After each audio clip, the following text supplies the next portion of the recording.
Hello students, I am Rahul Sharma and this is lecture 3 of chapter motion in a straight line।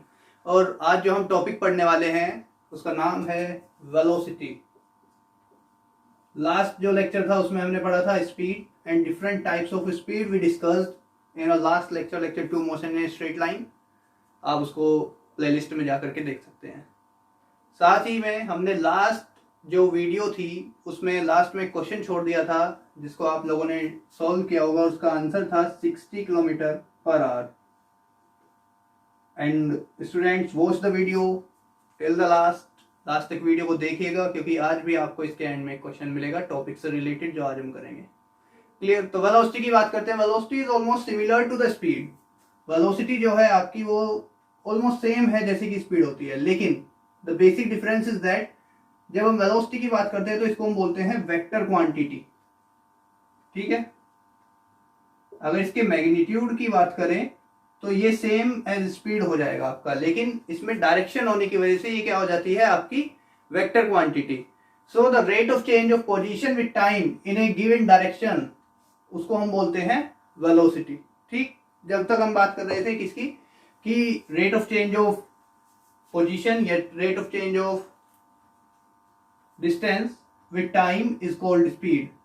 सो यहां पर क्या हो जाएगा आपका इन ए गिवन डायरेक्शन, किसी भी एक गिवन डायरेक्शन में आप क्या बोलेंगे उसको वेलोसिटी।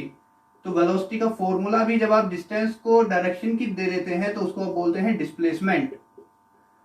तो इसका फॉर्मूला जो हो जाएगा आपका डिस्प्लेसमेंट अपॉन टाइम, या इसको आप लिख सकते हैं distance in a given direction with time.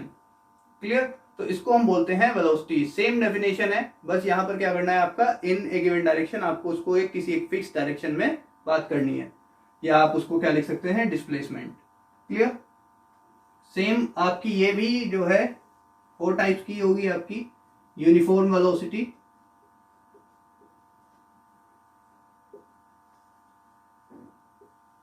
Variable velocity,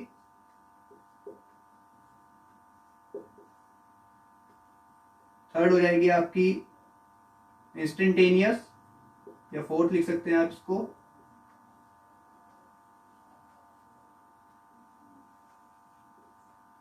और एक और हो जाएगी आपकी क्या एवरेज वेलोसिटी। सेम आपकी डेफिनेशन है इनकी स्पीड की तरह और सेम ही इनके क्या है फॉर्मूला।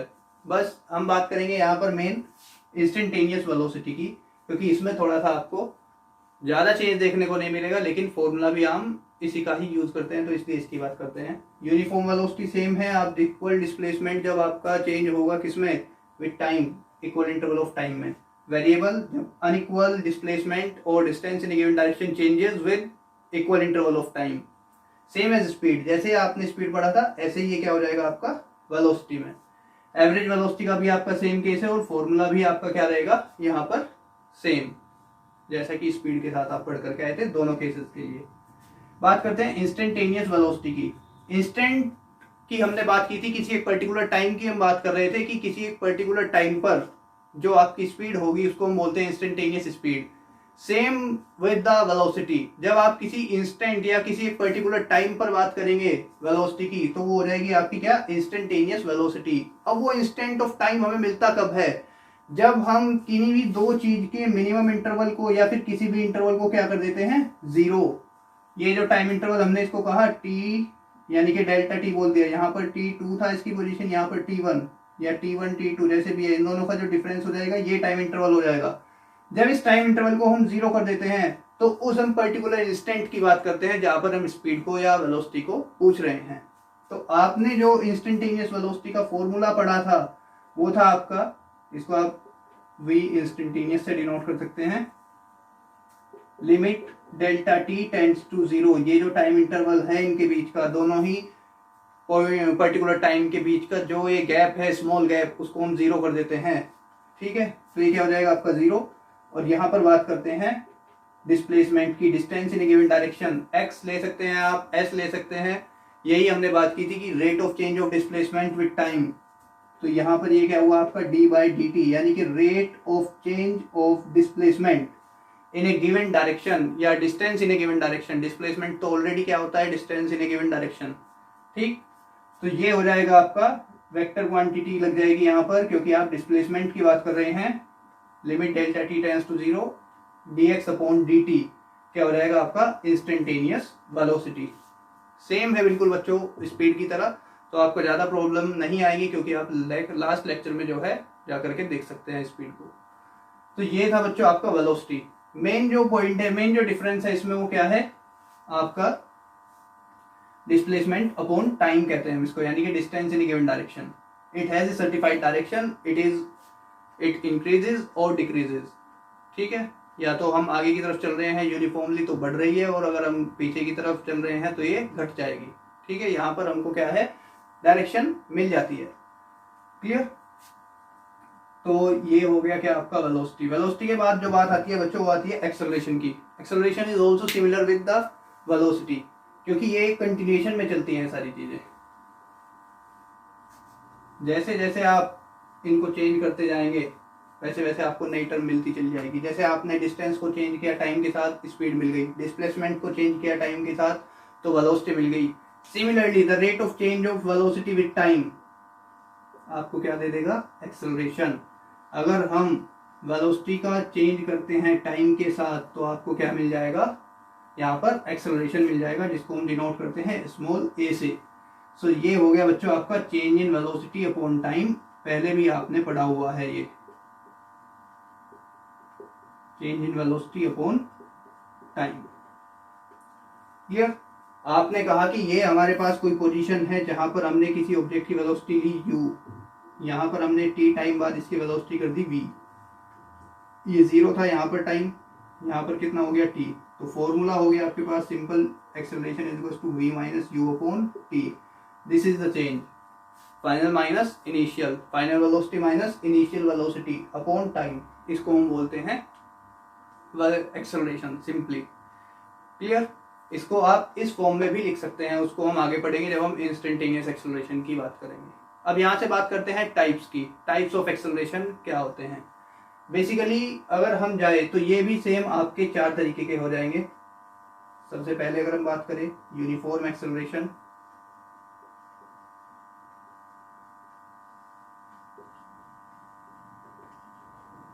तीसरा हो जाए सेकंड हो जाएगा आपका वेरिएबल एक्सेलरेशन,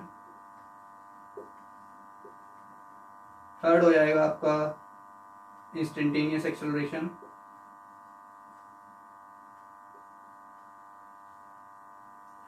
इंस्टेंटेनियस एक्सेलरेशन। ठीक है, 2 एक्सेप्शनल, मतलब एक्सेप्शनल तो नहीं हम कह सकते, इन्हीं के साथ हम अलग से पढ़ लेते हैं, जिसको हम बोलते हैं पॉजिटिव और नेगेटिव एक्सेलरेशन। जब किसी बॉडी की वेलोसिटी इंक्रीज कर रही है, suppose the velocity is goes on increasing in positive direction, ठीक, तो उसको हम बोलते हैं पॉजिटिव एक्सेलरेशन। ये यहाँ पर 0 थी, यहाँ पर क्या हो गई 60। क्लियर? अब ये यहाँ पर चल रहा है 60 किलोमीटर पर आर की स्पीड से, वेलोसिटी से। अब इसने लगाई ब्रेक और ये यहाँ पर जाकर हो गया कितना 40। क्लियर? तो ये क्या होगी, इसकी स्पीड क्या होगी, इसकी वेलोसिटी क्या हो गई, कम हो गई। तो इसको हम बोलते हैं नेगेटिव एक्सेलरेशन, जिसको हम नाम देते हैं रिटार्डेशन या फिर डी एक्सेलरेट होना किसी भी बॉडी का। हम क्या कह रहे हैं, स्पीड या वेलोसिटी जो है वो कम हो रही है बस की आकार की। ठीक, व्हेन बस स्लोज डाउन, जब कोई बस जो होती है आपकी कम होती चल जाती है उसकी स्पीड या उसकी वेलोसिटी, तो आप क्या बोलते हैं उसको, ये बस डी एक्सेलरेट हो रही है, उसको हम बोलते हैं नेगेटिव एक्सेलरेशन और रिटार्डेशन। तो मेनली आपके 4-5 तरीके के हो गए हैं, लेकिन जो फिक्स जो आपको पढ़ने होते हैं यूनिफॉर्म एक्सेलरेशन, वेरिएबल एक्सेलरेशन और इंस्टेंटेनियस एक्सेलरेशन। क्लियर? अब बात करते हैं डायरेक्ट इंस्टेंटेनियस एक्सेलरेशन की, क्योंकि आप यूनिफॉर्म को वहां से भी उठा सकते हैं। जैसे आपने पढ़ा कि यूनिफॉर्म स्पीड क्या होती है, यूनिफॉर्म एक्सेलरेशन वेलोसिटी क्या होती है, सेम इसी की तरह क्या होता है यूनिफॉर्म एक्सेलरेशन भी हो जाएगा। चलिए मैं आपको एक बार बता देता हूं। तो जब आपकी इक्वल इंटरवल ऑफ टाइम में इक्वल वेलोसिटी चेंज होगी तब आप उसको क्या बोलेंगे, यूनिफॉर्म एक्सेलरेशन। क्लियर? यानी कि आपने कहा कि 10 सेकंड में कितनी स्पीड कम हुई, 10 किलोमीटर पर आवर, अगली 10 सेकंड में कितनी कम हुई, फिर से 10 kilometre per hour, then the speed is goes on decreasing with equal interval of time. तो स्पीड जो है आपकी साथ के साथ जो है वो क्या हो रही है, कम होती जा रही है। नेक्स्ट बच्चों इसमें बात करते हैं इंस्टेंटेनियस एक्सेलरेशन। इंस्टेंटेनियस एक्सेलरेशन भी वही बात कर रहे हैं हम कि आपने किसी बॉडी का एक्सेलरेशन पूछा किसी एक पर्टिकुलर टाइम पीरियड पर, किसी एक इंस्टेंट पर। ठीक है, तो बच्चों हमने बात की एक्सेलरेशन क्या होता है, वेलोसिटी अपॉन टाइम।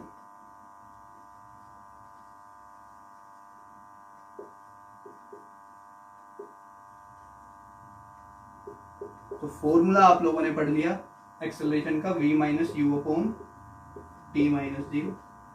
इसी को हम बोलते हैं difference in u and v। तो इसको हम लिख सकते हैं dv, ये वेक्टर क्वांटिटी है आपकी, इसलिए हम इसको भी क्या बोलते हैं, वेक्टर। जब बस जो है आपकी बैकवर्ड डायरेक्शन में जा रही है तो इसकी वैल्यू क्या हो जाती है, नेगेटिव। तो इसका मतलब हमको पता लग रहा है कि किसी बॉडी की जो वेलोसिटी क्या है, कम हो रही है बैकवर्ड डायरेक्शन में, या फिर कम हो रही है किसी बॉडी की वेलोसिटी। इसको हम बोलते हैं dt। तो इसको हम सेम इसी फॉर्म में लिख सकते हैं जैसे आपने वेलोसिटी को लिखा था dx अपॉन dt। अब आप बोलेंगे कि सर यहाँ से limit delta t tends to zero कहाँ चला गया। बच्चों अभी मैं बात कर रहा हूँ सिर्फ एक्सेलरेशन की, कि एक्सेलरेशन आपका क्या होता है। अब बात करते हैं इंस्टेंटेनियस एक्सेलरेशन की। तो इंस्टेंटेनियस एक्सेलरेशन भी आपका वही हो गया कि यहाँ से यहाँ तक, इस पॉइंट से इस पॉइंट के बीच का जो इंटरवल ऑफ टाइम है, डेल्टा टी जो है वो कितना हो गया, जीरो। तो आपके पास एक फिक्स पॉइंट मिल गया, वो जो आपको इंस्टेंट चाहिए था वो आपको मिल चुका है। ठीक है, सो इस डेल्टा टी को जैसे ही हम जीरो करते हैं तो आप बात करते हैं इंस्टेंटेनियस वेलोसिटी की। ठीक है, तो ये हो जाएगा आपका डेल्टा डीवी अपॉन dt। तो यहां से जो डेफिनेशन बनी इंस्टेंटेनियस एक्सेलरेशन की, the rate of change of velocity at a particular time और at an instant of time is called instantaneous acceleration, and the formula is vector a is equals to limit delta t tends to 0 dv upon dt। इस dv upon dt से आप लोग confuse मत होइए, घबराइए मत। Video के last में आपको एक क्वेश्चन मिलेगा जिसमें आपको ये सोल्व करना बताया जाएगा, किस तरीके से हम इसको सोल्व करेंगे। अभी एक्चुअली मैथमेटिक्स का पार्ट है, but physics is related to mathematics और mathematics is related to physics, they both have relation. तो हम वीडियो के लास्ट में क्या करेंगे, इसकी बात करेंगे। क्वेश्चन जब हम करेंगे तो आपको आसानी से समझ में आ जाएगा ये एक्चुअल में है क्या। ठीक है, तो इंस्टेंटेनियस एक्सेलरेशन की हमने कर ली बात। ओके बच्चों, तो वीडियो को लास्ट तक देखिएगा, क्योंकि इसको अगर आपको डिफरेंशियल को समझना है तो आपको उस क्वेश्चन को देखना पड़ेगा। तो नेक्स्ट टॉपिक की बात करते हैं बच्चों। आज थोड़ा सा स्पीड अप करके बताया है। वेलोसिटी हो गई आपकी, एक्सेलरेशन हो गया, यहाँ से आपका स्पीड, यानी कि इसका जो बेसिक इंट्रोडक्शन है 9th क्लास से जो कोरिलेट करता है वो सारा यहाँ तक क्या हो जाता है, कवर अप। क्लियर, या क्या डिफरेंस है 9th क्लास से, क्या एडवांसमेंट आई है इस चैप्टर में, सो वो आपने यहाँ तक पढ़ लिया। अब बात करते हैं इक्वेशंस ऑफ मोशन की। नेक्स्ट जो टॉपिक है आपका kinematic equation of uniformly accelerated motion. आपने अब तक 9th क्लास तक या अब तक जितनी भी इक्वेशन ऑफ मोशन पढ़ी हैं वो थी आपकी थ्री इक्वेशन ऑफ मोशन, जिनको आप पढ़ते हैं 3 ही है आपकी इक्वेशन ऑफ मोशन। लेकिन आज जो आप यहाँ पर पढ़ेंगे एक और नई इक्वेशन ऑफ मोशन पढ़ेंगे, kinematics equation of uniformly accelerated motion. Simple आप इसको ये भी बोल सकते हैं इक्वेशन ऑफ मोशन। फर्स्ट जो आपने इक्वेशन ऑफ मोशन आज तक पढ़ी है वो है v equals to u plus a t, and it is absolutely correct, ये गलत नहीं पढ़ी है। ठीक है, नेक्स्ट जो आपने पढ़ी है s equals to u t plus half a t square, it is also correct. Third जो आपने पढ़ी है p square minus u square is equals to 2as, ये तीनों आपने पढ़ी है और ये तीनों ही क्या है, सही है। लेकिन बच्चों आज एक फोर्थ इक्वेशन ऑफ मोशन और पढ़ लीजिए जो आपके लिए आती है nth टाइम पीरियड के लिए, कि nth टाइम में आपने कितना डिस्टेंस चला। ठीक है, तो ये हो जाएगी आपकी u plus A by 2n minus 1। ये होती है आपकी फोर्थ इक्वेशन ऑफ मोशन किसी भी nth टाइम पीरियड के लिए। अब इनको सोल्व करने के, इनको प्रूफ करने के आपके पास 3 तरीके हैं जो आप एक पहले पढ़ करके आ चुके हैं। 3 इक्वेशन ऑफ मोशन आपने ग्राफिकल मेथड से प्रूफ किए। अब जो आप सिंपल पढ़ने वाले हैं ये है आपका काइनेमेटिक मेथड, जो हम पढ़ते हैं जनरली, कैलकुलेट करते हैं और उसको फॉर्मूला पुट करके इक्वेशन प्रूव कर देते हैं। सेकंड आप पढ़ेंगे कैलकुलस मेथड, जो आपने अब तक पढ़ा डिफरेंशियल या इंटीग्रल की फॉर्म में। इंटीग्रल आपको बताया जाएगा क्या होता है। ठीक है, तो आज बात करते हैं काइनेमेटिक इक्वेशन ऑफ मोशन की। ठीक, फर्स्ट इक्वेशन ऑफ मोशन आपको सिंपल कैसे प्रूव करनी है और आसान है। तो बच्चों बात करते हैं फर्स्ट इक्वेशन ऑफ मोशन की। फर्स्ट इक्वेशन ऑफ मोशन को सॉल्व करने के लिए सबसे पहले हमने क्या किया, एक ऑब्जेक्ट लिया जो O पॉइंट से आपका क्या है स्टार्ट होता है, यानी कि हमने एक डिस्टेंस ले लिया, किसी भी ऑब्जेक्ट की पोजीशन को कंसीडर कर लिया ऑन एन एक्सिस OX। ठीक, initially we studied the position of the object at time t is equal to 0। जब टाइम 0 था तो हमने उस ऑब्जेक्ट की पोजीशन कहा कि ये कितनी है, x0 उसकी क्या है पोजीशन, और उस इनिशियल पोजीशन के साथ उसकी जो वेलोसिटी है वो कितनी है u। तो यानी कि आपकी t0 पे जो उसकी वेलोसिटी हो गई वो u हो गई और पोजीशन हो गई आपकी x0। After time t, after some time हमने क्या देखा, आपकी जो वेलोसिटी हो गई वो v हो गई, यानी कि t टाइम के बाद जो उसकी वेलोसिटी चेंज हुई वो कितनी हो गई, v हो गई, और पोजीशन पे चला गया वो x। तो यहां से हमको इस ग्राफ से या इस फिगर से हमको एक आइडिया मिल जाता है कि जो x0 है आपके नोटेशन हमें मिल जाते हैं यूज करने के लिए। x0 position of object at t is equal to 0, x position of object at time t, u velocity of object at time 0 and v velocity of object at time t, जो आपकी velocity है object की। सो बात करते हैं first equation of motion की, that is v is equal to u plus at। Basically आप देखेंगे it is a combination of velocity and time, तो इसको हम बोलते हैं वेलोसिटी टाइम रिलेशन। ठीक, तो यहां से जो आपके पास अननोन टर्म है या एक जो आपके पास फॉर्मूला क्रिएट होता है वो होता है एक्सेलरेशन से, और एक्सेलरेशन का जो फॉर्मूला है हमने अभी लास्ट जो डेफिनेशन पढ़ी है उसी में हमने देखा था, change in velocity upon time.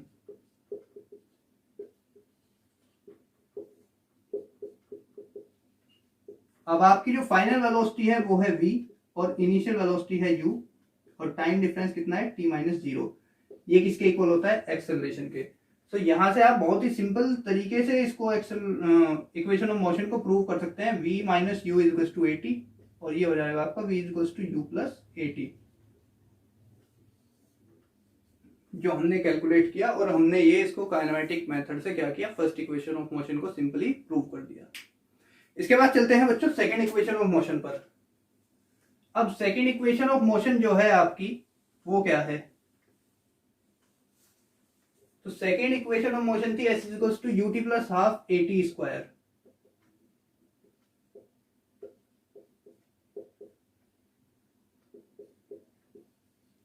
अब ये थोड़ी सी प्रॉब्लम है क्योंकि हमारे पास s नहीं है, s भी हमको यहां से मिल जाएगा, उसको भी हम नाम दे देंगे जो हमारे पास इक्वेशन आएगी। अब देखिए आपके पास क्या टर्म नहीं है या क्या आपको चाहिए। ठीक, सो अगर हम सिंपल सी बात करें तो हमको चाहिए डिस्प्लेसमेंट, क्योंकि ये ही एक अननोन टर्म है जो हमारे पास अब तक नहीं है। क्लियर। सो एवरेज वेलोसिटी की अगर हम बात करते हैं तो ये होती है आपकी displacement upon time.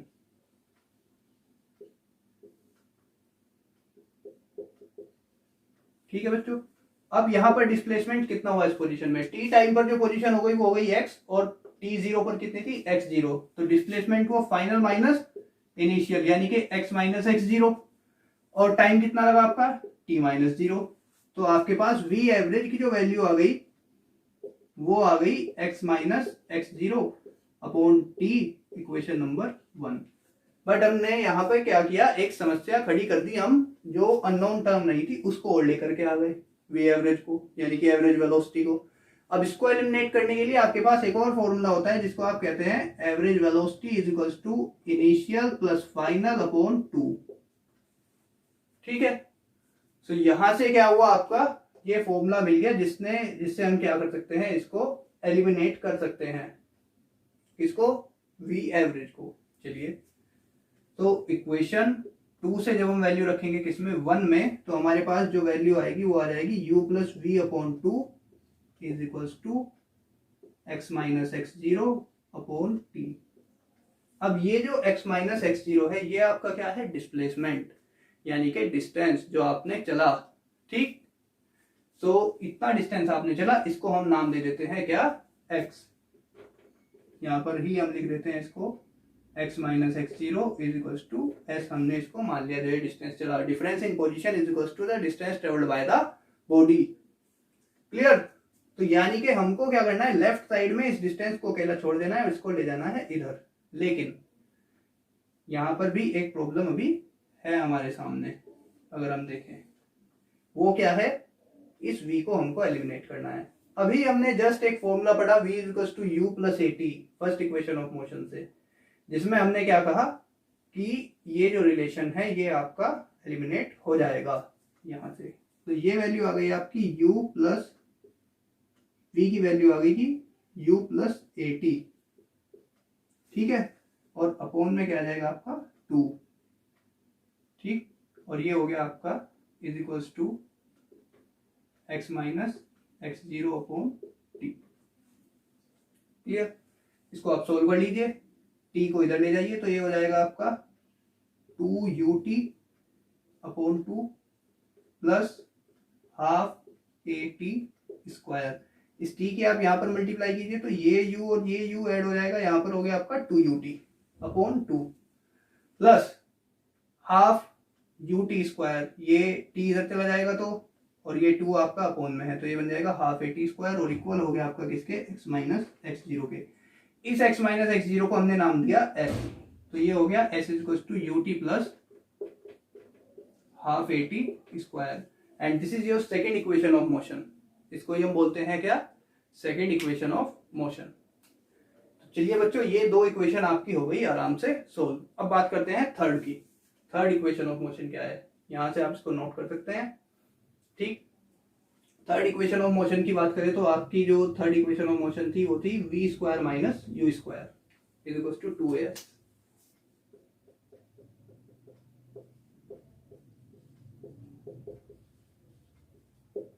Clear? So ये आपने पढ़ी हुई है इक्वेशन। अब आपको इसको क्या करना है, सोल्व करना है। आपको बेसिकली पता है क्या करना है, बस आपको क्या है, जो अननोन टर्म्स हैं उनको एलिमिनेट करते जाना है, आप सीधे सीधे कंक्लूजन पर पहुंच जाते हैं, ठीक है। चलिए फिर से बात करते हैं डिस्प्लेसमेंट अपॉन टाइम की, ठीक।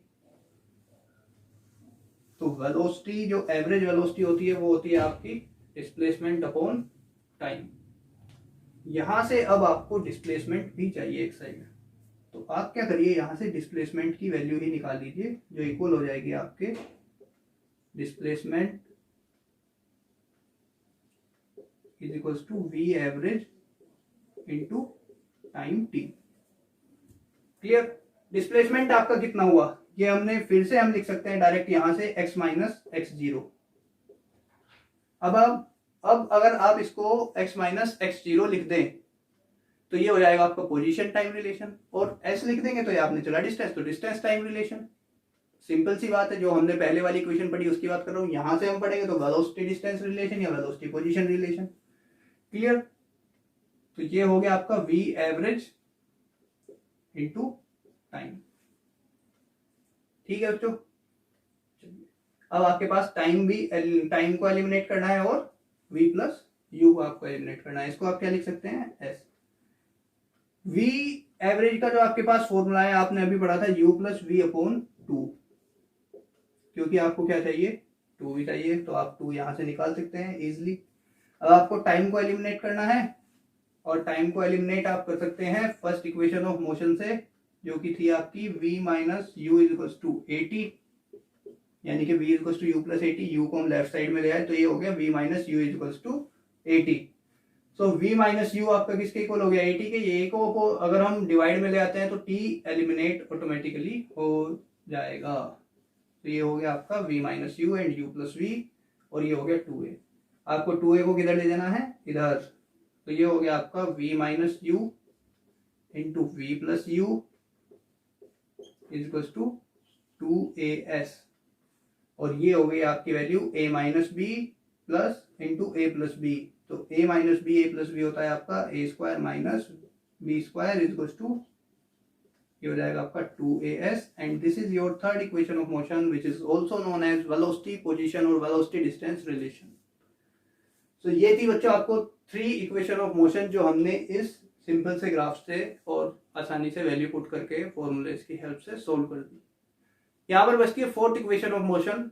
उसके लिए अब हम बात करेंगे nth पोजीशन पे या फिर nth टाइम पे। क्लियर? तो फोर्थ इक्वेशन ऑफ मोशन जो थी आपकी वो क्या थी?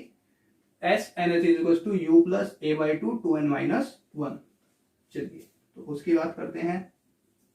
डायग्राम को जो है थोड़ा सा चेंज कर देते हैं हम। तो बच्चों बात करते हैं फोर्थ इक्वेशन ऑफ मोशन की। अब आप यहाँ पर देख रहे हैं डायग्राम थोड़ा सा अलग है, बस हम बात कर रहे हैं nth सेकंड के लिए कि nth सेकंड में ये कितना डिस्टेंस ट्रेवल करेगा। ठीक, तो हमने यहाँ पर क्या किया, एक ऑब्जेक्ट लिया जिसकी हमने 3 पोजीशन ले ली, n-1 सेकंड पर, n सेकंड पर और 0 टाइम पर। क्लियर? अगर हम देखें इसको बेसिकली तो ये हमारे पास डिस्टेंस ही हमको निकालना है। और अगर हम t सेकंड की बात करें कि t सेकंड में किसी ऑब्जेक्ट ने, जनरली हम बात करें कि डिस्टेंस कितना चला होगा t सेकंड में, distance travelled in t second, तो क्या इक्वेशन आ जाती है आपके पास? सेकंड इक्वेशन आ जाती है ut plus half at square. ये आ जाती है आपके पास में value, s is equal to ut plus half at square. Clear?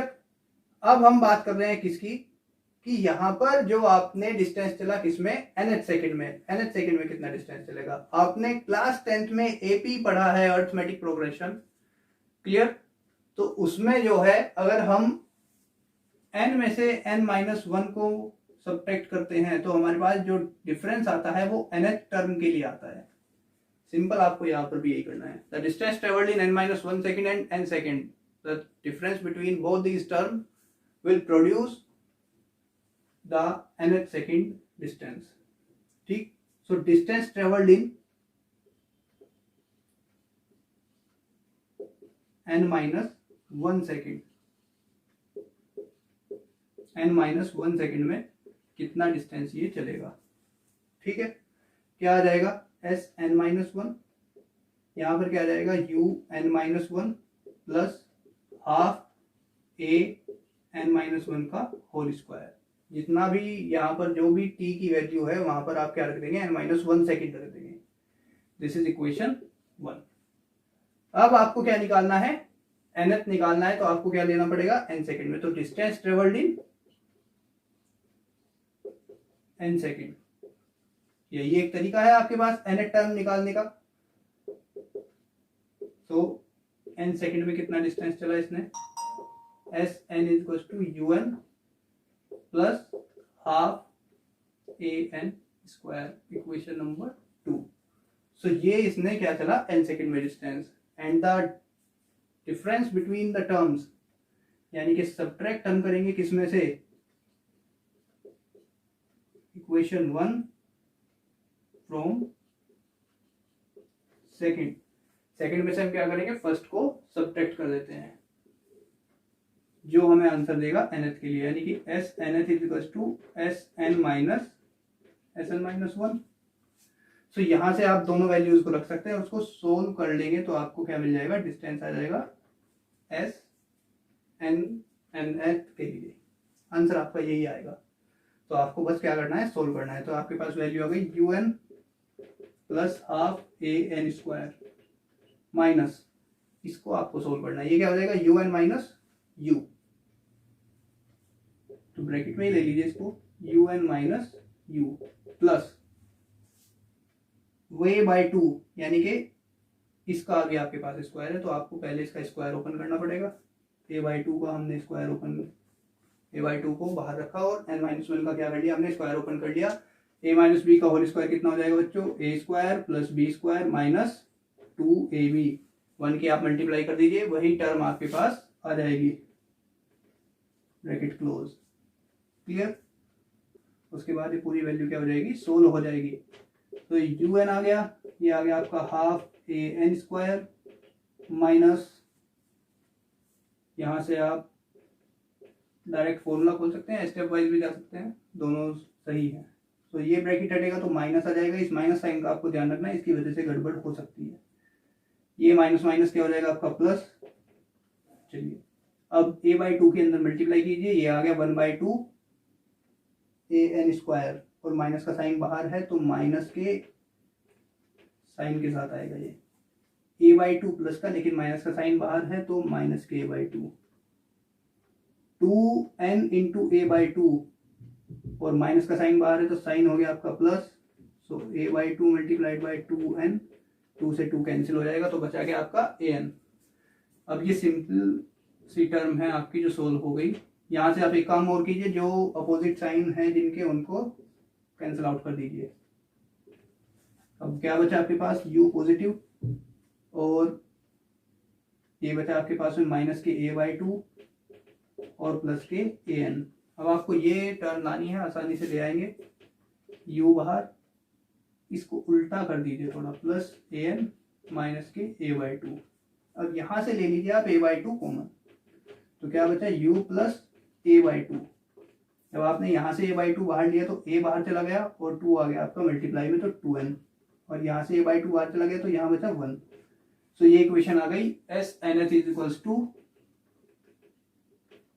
u plus a/2 2n minus 1। और आपको प्रूफ क्या करना था, यही आपको प्रूफ करना था। This is fourth equation of motion by kinematics method, और ये आपको पढ़नी है, ठीक है। अब चलते हैं क्वेश्चन की तरफ, जिस क्वेश्चन की हमने बात की थी कि जो डेरिवेटिव्स थे वेलोसिटी के, एक्सेलरेशन के, उनको हम कैसे सॉल्व करते हैं। उस पर एक एग्जांपल ले लेते हैं और उस क्वेश्चन को देखते हैं। तो बच्चों ये आपने इक्वेशन ले ली डिस्प्लेसमेंट की, x is equal to 4t square minus 15t plus 25, ठीक है। अब आपको क्या निकालना है, यहां से इसमें वेलोसिटी निकालनी है, ठीक है, एक्सेलरेशन निकालना है और डिस्प्लेसमेंट भी निकालना है।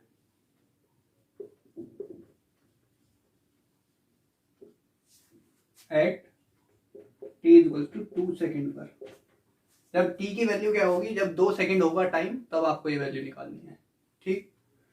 तो डिस्प्लेसमेंट की आपको इक्वेशन दी हुई है, यानी कि पोजीशन दी हुई है, तो यहां से आप इसकी डिस्प्लेसमेंट सिंपल सी फॉर्म में निकाल सकते हैं आप t की वैल्यू 2 पुट करके। इसको आप खुद भी कर सकते हैं, तो 4 into 2 square minus 15 into 2 plus के 25, what ever be the answer you can find it out by own. Clear. अब बात करते हैं वेलोसिटी की। वेलोसिटी होती है बच्चों आपकी rate of change of displacement with time, यानी कि dx अपॉन dt। वेक्टर में भी आप इसको लिख सकते हैं, लेकिन मैग्नीट्यूड की बात कर रहे हैं तो वेक्टर फॉर्म की जरूरत नहीं है। अब ये d बाई dt कैसे सोल्व होता है, तो बच्चों ये है डिस्प्लेसमेंट। अब इसका एक फॉर्मूला है, सपोज करिए आपको पढ़ना है x की पावर n का टाइम के साथ डिफरेंशियल हम इसको बोलते हैं टेक्निकल टर्म, यानी कि आप मान के चलिए कि आपको इसको क्या करना है, चेंज।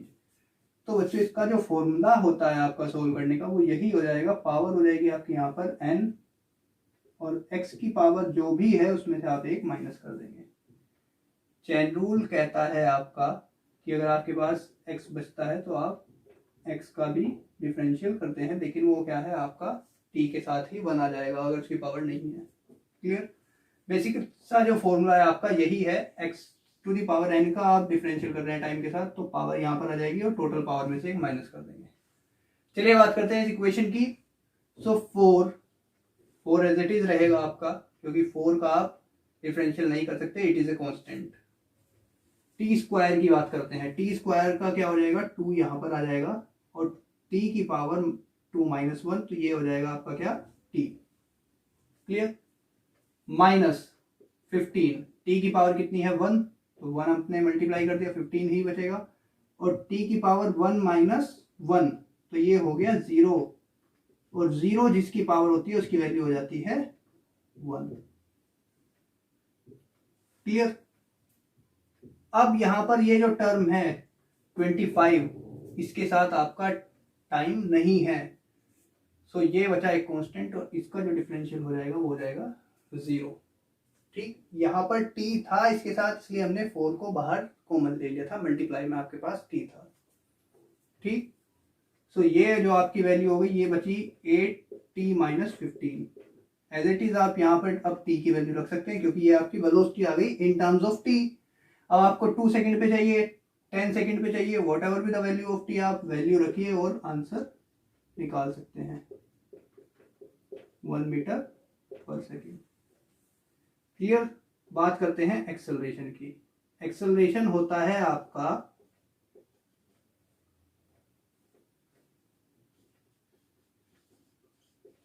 dv अपॉन dt, यानी कि rate of change of velocity with time. तो इस वेलोसिटी का जो टाइम के फॉर्म में है, अगर आप इसका डिफरेंशियल कर दें तो आपके पास क्या आ जाएगा, एक्सेलरेशन। अब यहाँ पर है आपके पास t, आप इसी फॉर्मूले से इसका डिफरेंशियल करिए, आपके पास बचेगा 8 और 15 का हो जाएगा 0। तो एक्सेलरेशन आ गया आपका 8 मीटर पर सेकेंड स्क्वायर। ये सिंपल सा तरीका था। इस तरीके के न्यूमेरिकल्स या जो एग्जांपल्स है आप करिए, बहुत ही आसानी से आप सीख जाएंगे। नेक्स्ट वीडियो में मिलते हैं बच्चों। काइनेमेटिक्स इक्वेशन को कैलकुलस मेथड से हम सोल्व कर देंगे, यानी कि इक्वेशन ऑफ मोशन जो है उनको कैलकुलस मेथड से सोल्व करते हैं। बच्चों वीडियो को पूरा देखा करें and please like this video, share and subscribe my channel. जय हिंद।